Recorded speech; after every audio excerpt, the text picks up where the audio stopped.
Hi, Kevin here. Well, I'm getting ready to make an evergreen garland for my dining room table. You know, something Christmassy. So I went out to the garden this morning and I clipped a whole bunch of branches. Let me show you what I have.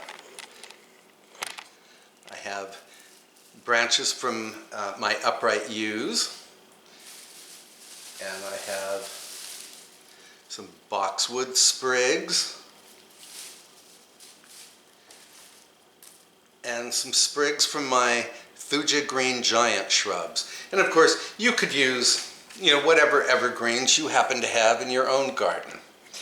And I also have some holly from the holly shrub. And under the holly, I have some little pine cones that I gathered from the yard.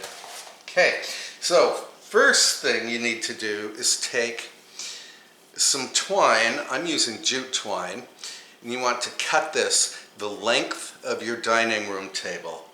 Then take some 22 gauge wire and wrap that tightly around the end of the twine, just like this.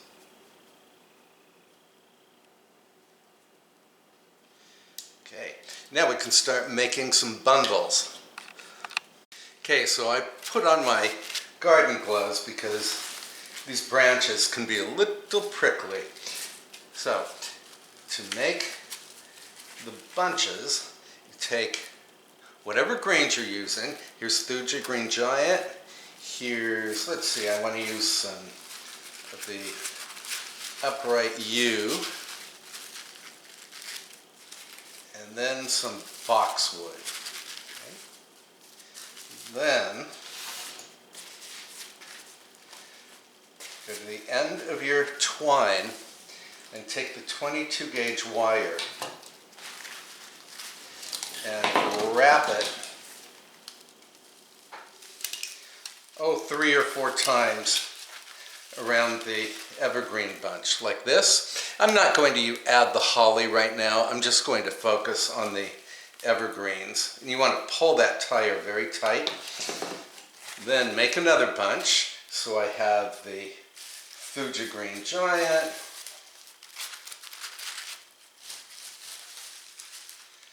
some yew,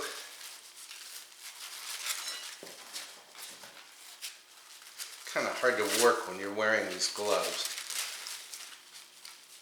and boxwood. Here we go. We'll take a couple of sprigs of boxwood for this one. And then lay that on top of the previous bunch so that you hide the stems.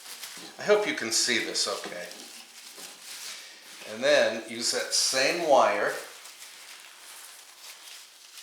to go around and around and around, pulling tightly. See how garland is starting to come together? All right, I'm going to continue this and then I'll show you how I've progressed. Okay, we're making good progress now. I haven't made a garland in a few years, so it's taking me a while to remember how it's done. But we're coming along just fine. Look. Okay, so Thuja Green Giant, yew. Actually, you want your bunches to be about the same length. This one is a little longer than my other bunches, so I'm just clipping that off. And you can save your clippings just to fill in any gaps. So then I have some yew. And let's see, I want to go this way. And some boxwood.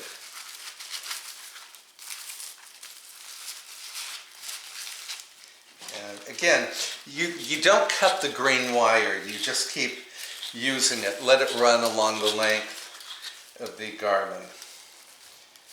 And then you lay the top part of the new bunch over the stems of the previous bunch. Bring your wire down and then wrap.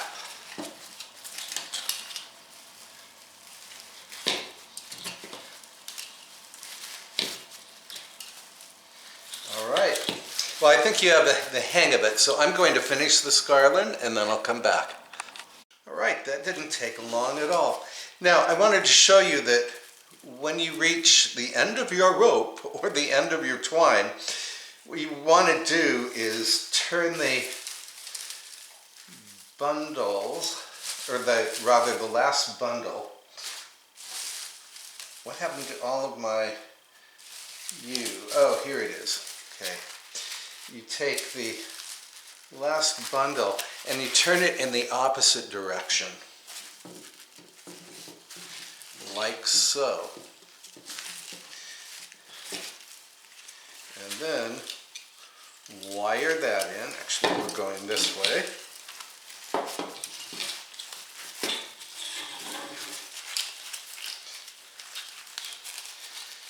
There.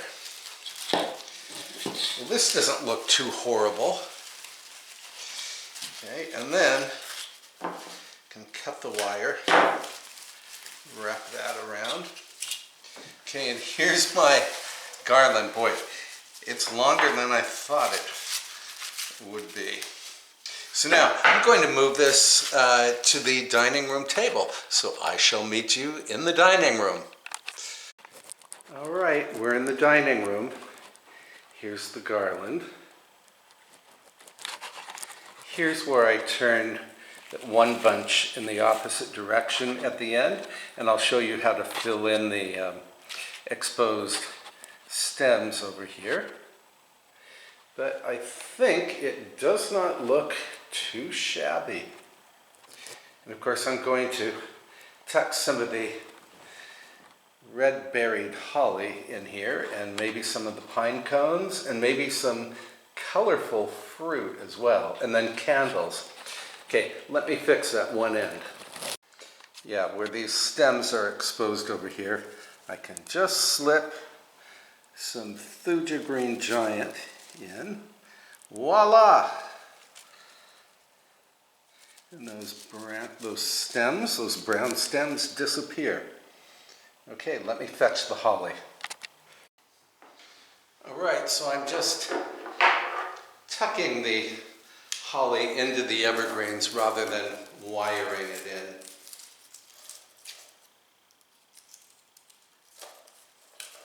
in. Like so.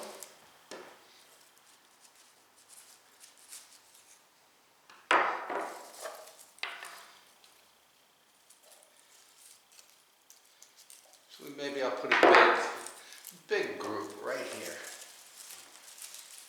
Yeah, that looks nice, I think. Another one over here. And maybe one more.